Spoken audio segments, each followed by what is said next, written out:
That's right, and we're also following the latest with Japan this morning. We want to get you caught up. There is now serious concern about a possible core breach at a crippled nuclear plant after the discovery of high levels of radiation. The source of the reactor is reactor number 3. You may remember we told you yesterday that 3 men working there had to be hospitalized after they were exposed to water. Well, we later discovered that radioactive water tested 10,000 times above the normal level of radiation.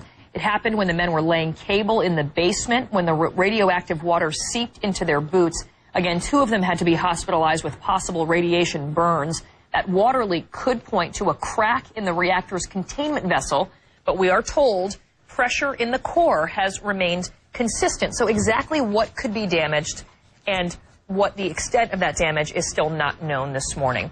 Right now, 2 U.S. Navy barges, each filled with 500,000 gallons of fresh water, are now headed to the nuclear plant. The hope is that this fresh water will help cool the reactors without corroding equipment like salt water does. Let's try and understand what all this means. Joining us on the phone to help sort it all out is Arnie Gunderson. He's a nuclear engineer and the chief engineer with Fairwinds Associates. Arnie, thanks for joining us.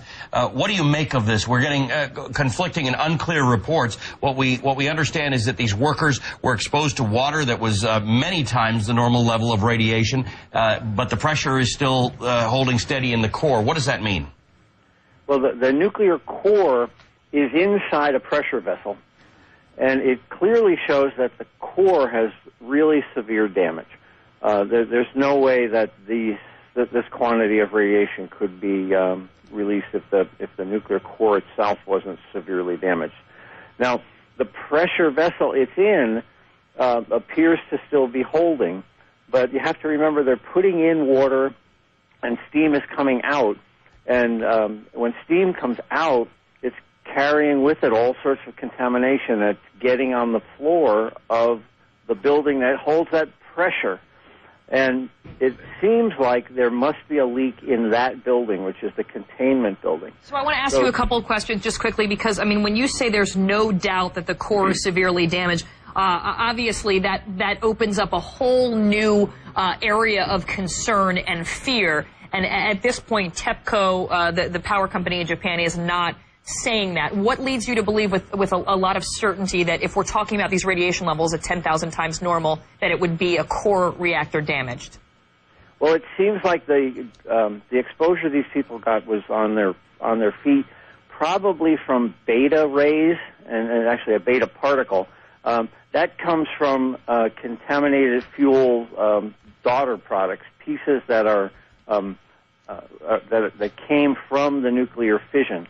Now, they're not detectable with a Geiger counter, so it would seem like the staff went in and put a Geiger counter in this area, and they didn't detect high levels of radiation, allowed these people in, but these beta particles seeped into their boots, and if they're in the water, that's clearly an indication that there's lots of radioactive fission products that are also in the water. Now, our reporting from CNN International says that they're monitoring all of these workers. Beta contamination has not yet been confirmed. One of the workers, they've put him in something called a whole body counter, a chair-like gauge that they're trying to figure out just how to measure the radiation in his entire body. And TEPCO now says, Arnie, that it's going to put in some new safety procedures before anybody goes into these facilities. They're going to monitor the water. They're going to make sure people aren't walking in the water. They're going to be doing more to sort of safeguard the health of these workers, which leads me to believe that until now it's been literally firefighting,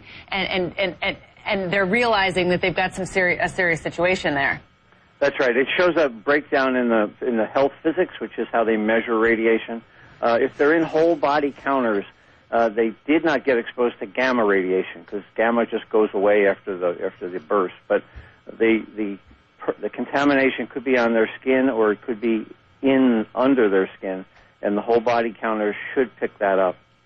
All right. Well, we really appreciate your giving us some good insight into this and some perspective this morning, because it is a scary situation as we talk about the possible of a core reactor damage. Arnie Gunderson, 39 years experience as a nuclear engineer. Thanks so much for joining us.